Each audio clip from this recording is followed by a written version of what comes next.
तो चलिए हम लोग जावा स्क्रिप्ट के सीरीज को आगे बढ़ाते हैं और आज के सेशन हम लोग देखते हैं जावा स्क्रिप्ट वेरिएबल्स क्या होता है, उसके बाद इसमें ऑपरेटर्स कौन कौन से होते हैं और फिर हम लोग देखेंगे conditional statements in Java script. तो आज के सेशन हम लोग इन सभी टॉपिक्स को डिस्कस करेंगे। सबसे पहले हम लोग बात करते हैं वेरिएबल्स का। तो वेरिएबल किसी भी डेटा का नाम होता है, ये हम लोग सी लैंग्वेज में डिस्कस कर चुके हैं। और जो टॉपिक आज हम लोग पढ़ रहे हैं जैसे वेरिएबल्स हो गया, ऑपरेटर्स हो गया और फिर से कंडीशनल स्टेटमेंट्स, इन सभी टॉपिक्स को सी लैंग्वेज में डिटेल्स में कवर किया गया है और वहाँ पे करना भी है। तो सेम कॉन्सेप्ट यहाँ पे है, बस यहाँ पे जावा स्क्रिप्ट में हम लोग उस इंस्ट्रक्शन को लिखेंगे और वहाँ पे सी लैंग्वेज में, लेकिन जो कॉन्सेप्ट वहाँ पे है सेम कॉन्सेप्ट यहाँ पे है। अगर वेरिएबल है तो वेरिएबल का मीनिंग होता है डेटा का नाम, जिस नाम से हम लोग अपने मेमोरी में, कंप्यूटर के मेमोरी में डेटा को स्टोर करते हैं। और अगर इस वेरिएबल का अगर हम लोग बनाते हैं जावा स्क्रिप्ट में या क्रिएट करते हैं तो उसको जावा स्क्रिप्ट का वेरिएबल कहते हैं। तो क्या होता है JavaScript? JavaScript variable simply a name of storage location, यानी कि कंप्यूटर के मेमोरी में अगर मान लेते हैं यहाँ पे ए नाम देते हैं तो ये क्या हो गया, वेरिएबल का नाम हो गया जिस नाम से मेमोरी में लोकेशन क्रिएट होता है। और यहाँ पे आप ए के वैल्यू को स्टोर करते हैं, वैल्यू को स्टोर करते हैं। तो किसी भी वेरिएबल का नाम हो सकता है, मेमोरी के लोकेशन का नाम हो सकता है, उसको बोलेंगे हम लोग variable. JavaScript variable are case sensitive, यानी कि हम लोग सी लैंग्वेज में जो वेरिएबल का नाम देते हैं वो केस सेंसिटिव नहीं होता है, लेकिन ये क्या होता है आपका केस सेंसिटिव होता है।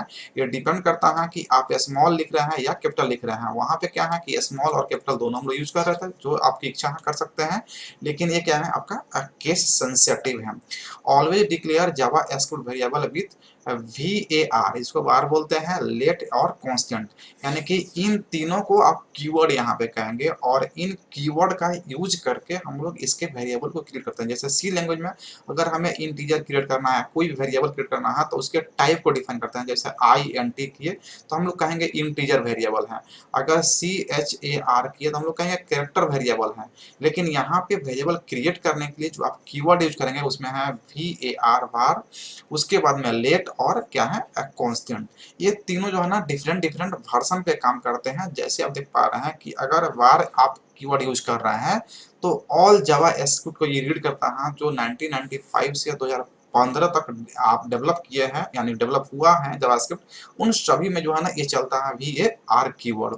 यहाँ क्या कि 1995 में ही सबसे पहले जावा का इन्वेंशन किया गया था। तो जब से इन्वेंशन हुआ तब से और आज तक का जो भी आपका ब्राउजर है उन सभी में आप VAR यूज कर सकते हैं। आप इस कीवर्ड का यूज कर सकते हैं और सभी ब्राउजर इसको रीड करेगा और जावास्क्रिप्ट का सारा वर्जन जो है इसको रीड करेगा। द लेट एंड कांस्टेंट जो कीवर्ड है आपका लेट है और कांस्टेंट कीवर्ड है और एडेड टू जावास्क्रिप्ट 2015, 2015 में इसको ऐड किया गया है। पहले इसका कॉन्सेप्ट नहीं था लेट और कांस्टेंट का, लेकिन इन जनरल हम लोग जो है ना VAR ही यूज करते हैं। तो ये कीवर्ड याद रखेंगे कि जावास्क्रिप्ट में वेरिएबल क्रिएट करने के लिए हमारे पास 3 कीवर्ड हैं, VAR, लेट और constant. if you want your code to run in older version you must use var। आप चाहते हैं कि ओल्डर वर्जन में आपका कोड रन कर जाए तो आप VAR यूज करेंगे। दैट मीन्स कि सिंपल में कहा जाए कि आप चाहते हैं कि कोई एरर ना हो, किसी भी वर्जन में रन कर जाए तो आप VAR का यूज करेंगे। लेकिन अगर आप न्यू वर्जन यूज कर रहे हैं जावास्क्रिप्ट का तो आप उसमें लेट और कांस्टेंट का यूज कर सकते हैं। There are 2 types of variables in JavaScript. जिस तरह से हम लोग सी लैंग्वेज में पढ़ते हैं 2 तरह का वेरिएबल होता है, एक लोकल वेरिएबल जो लोकल फंक्शन में होता है और एक ग्लोबल वेरिएबल जो होल ऑफ प्रोग्राम में यूज होता है। उस तो यहाँ भी 2 तरह का कॉन्सेप्ट है, एक लोकल वेरिएबल और दूसरा ग्लोबल वेरिएबल। तो लोकल वेरिएबल लोकल फंक्शन में, जिस फंक्शन में आप बनाते हैं उसी फंक्शन में सिर्फ यूज हो पाता है। लेकिन ग्लोबल वेरिएबल आप फंक्शन से बाहर क्रिएट करते हैं और उस वेरिएबल को होल प्रोग्राम में चाहे जितने भी फंक्शन उसमें क्रिएट करते हैं सब में उसका यूज कर सकते हैं। तो ये 2 तरह का कॉन्सेप्ट है। इसको डिटेल में सी लैंग्वेज में हम लोग पढ़ेंगे, तो यहाँ पे इसको बहुत ज्यादा डिटेल्स में करने की जरूरत नहीं है, क्योंकि यहाँ पे जब हम लोग प्रोग्राम करेंगे तो वहाँ पे इसको लोकल और ग्लोबल का कॉन्सेप्ट हम लोग यूज करते हैं। तो लोकल मतलब कि जिस फंक्शन में आप यूज करना चाहते हैं उसमें क्रिएट करेंगे, किसी अदर फंक्शन में आप उसको एक्सेस करेंगे तो एरर बताएगा। लेकिन अगर ग्लोबल वेरिएबल क्रिएट करते हैं आप आउट ऑफ द फंक्शन तो किसी भी फंक्शन में एक्सेस कर सकते हैं, इजिली उसका यूज कर सकते हैं।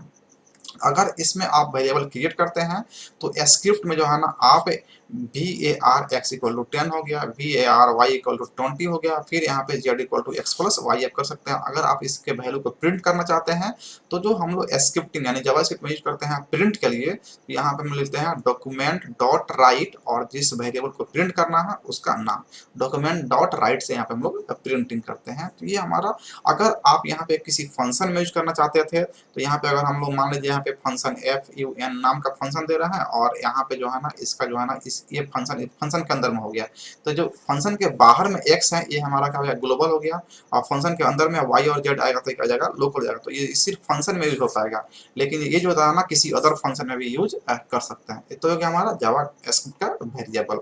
नेक्स्ट हमारा JavaScript operator, same concept आपका सी लैंग्वेज का यहाँ पे यूज करना है। JavaScript operator are symbol, operator का होता है एक तरह का सिंबल होता है जिसका यूज करके हम लोग ऑपरेशंस को परफॉर्म करते हैं ऑपरेंड के ऊपर। जैसे कि आपके पास 3 + 4 है तो यहाँ पे प्लस क्या हो गया, ऑपरेटर हो गया, और 3 और 4 क्या, ऑपरेंड हो गया। a + 2 है तो यहाँ पे प्लस क्या हो गया, ऑपरेटर हो गया, और a ऑपरेंड और 2 यहाँ पे कांस्टेंट है। और x + y भी आप यहाँ पे कर सकते हैं। तो यहाँ पे अगर x × y कर रहा है और x - y कर रहा है तो ये सब क्या होगा, माइनस प्लस मल्टीप्लाई सब क्या होता है, ऑपरेटर होता है। और जिस पर काम करता है उसको बोलते हैं क्या, ऑपरेंड्स बोलते हैं। तो एक तरह का सिंबल है जो किसी भी ऑपरेशंस को परफॉर्म करने के लिए सक्षम होता है ऑपरेंड्स पर। एग्जांपल में देखेंगे तो यहाँ पे सम 10 + 20, तो यहाँ पे var क्या है, एक कीवर्ड है जिसे आप वेरिएबल डिक्लेयर कर रहे हैं। वेरिएबल का नाम क्या होगा, यहाँ पे सम हो गया, और यहाँ पे इक्वल टू क्या है, ये आपका हो गया ऑपरेटर, इक्वल टू क्या हो गया आपका ऑपरेटर हो गया। फिर से यहाँ पे प्लस क्या हो गया आपका ऑपरेटर हो गया। अब इन सभी का अलग अलग नाम है। प्लस ऑपरेटर जो है ना आपको अरिथमेटिकल ऑपरेटर कहलाता है, जबकि इक्वल टू ऑपरेटर है इसको असाइनमेंट ऑपरेटर के नाम से जानते हैं। और यहाँ पे 10 और 20 क्या हो गया, कॉन्स्टेंट है, कॉन्स्टेंट वैल्यू है, ये क्या है, कॉन्स्टेंट वैल्यू है जिसको आप ऑपरेंड कर सकते हैं, ऑपरेंड कर सकते हैं। तो ऑपरेंड पे वह सिंबल जो किसी टास्क को परफॉर्म करता है उसको ऑपरेटर बोलते हैं। तो ये कंसेप्ट जो है ना आपको यहाँ पे मिल गया ऑपरेटर का। अब यहाँ पे कह सकते हैं कि प्लस जो है यहाँ पे अरिथमेटिकल ऑपरेटर है और इक्वल टू क्या है आपका असाइनमेंट ऑपरेटर है। यहाँ पे डिफरेंट टाइप्स के ऑपरेटर हैं, जैसे हम लोग सी लैंग्वेज में देखे थे, यहाँ भी डिफरेंट ऑपरेटर हम लोग यूज करते हैं जावास्क्रिप्ट में। जैसे अरिथमेटिकल ऑपरेटर हो गया, रिलेशनल ऑपरेटर हो गया, बीट वाइज ऑपरेटर हो गया, logical operator, assignment operator, special operator. तो इस सभी जो है ना ऑपरेटर हम लोग यहाँ भी यूज करते हैं जब हम लोग इसमें प्रोग्राम करते हैं। नेक्स्ट हमारा है कंडीशनल स्टेटमेंट्स। कंडीशनल स्टेटमेंट में हम लोग देख चुके हैं, वहाँ भी सी लैंग्वेज में सेम कॉन्सेप्ट हम लोग यहाँ पे यूज कर रहे हैं कि वैसा स्टेटमेंट जो एक कंडीशन के अकॉर्डिंग ही एक्सिक्यूट करता है टास्क को, उसको बोलते हैं कंडीशनल स्टेटमेंट्स। विदाउट कंडीशन ये किसी भी टास्क को परफॉर्म नहीं करेगा।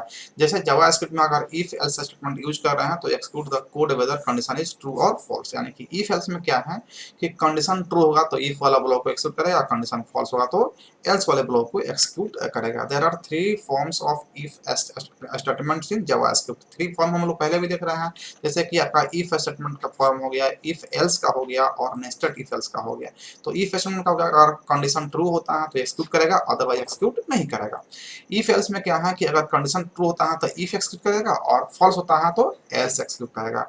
और नेस्टेड इफ एल्स में क्या है कि इफ के अंदर में इफ, एल्स के अंदर में इफ अगर आप पुट कर सकते हैं तो उसको बोलते हैं नेस्टेड इफ एल्स या लैडर इफ एल्स।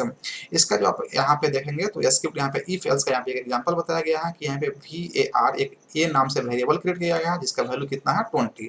अब यहाँ पे इफ कंडीशन लगाया था, देखिए इफ यहाँ पे क्या हो गया आपका कंडीशनल स्टेटमेंट्स हो गया। अगर a मॉडुलस 2 = 0 करता है, अगर a = 0 है तो इफ वाले ब्लॉक को एक्सिक्यूट करेगा, ये ट्रू हुआ तो इसमें एंट्री करेगा, इसको एक्सिक्यूट कर लेगा।